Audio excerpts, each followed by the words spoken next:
Alright, here's a little example. We have a function and we want to find its x and y intercept. So where does it cross the x-axis? Where does it cross the y-axis? Let's do the y-intercept first, because that's really easy.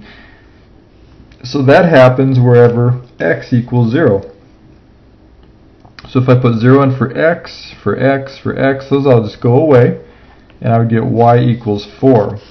So my y-intercept is simply the point 0, 4. Again, x equals 0, y equals 4. No problem.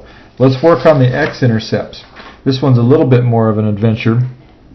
So that occurs where y equals 0. So now if I put 0 equals all this stuff, I have to solve an equation. It's kind of a big looking equation. It's not bad to solve. They gave us pretty convenient numbers. So let me just come below. Let's do that.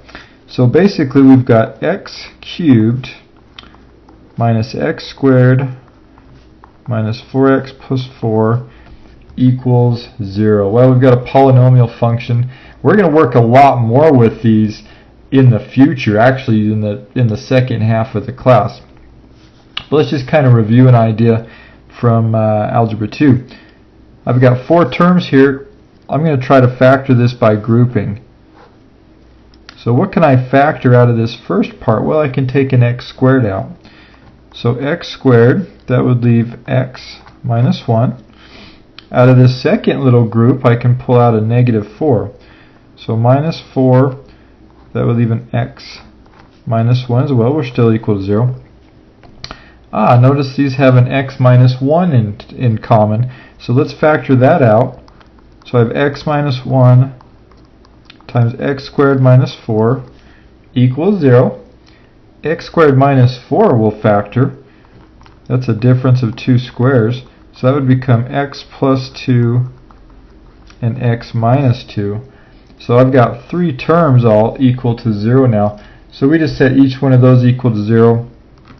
So x could be 1, negative 2, or positive 2. So we actually have 3 x-intercepts.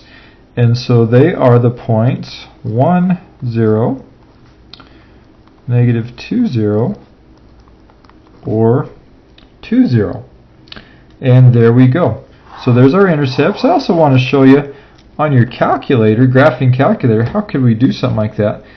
So if I go type this function in to my graph, and I graph it, just wrote on my screen a little bit there.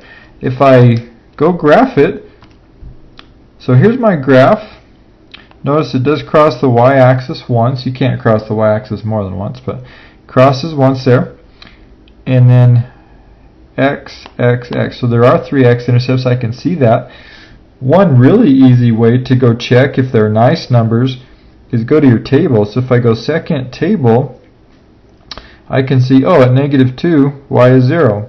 At 1, y is 0. At 2, y is 0. Hey, there's my x-intercepts.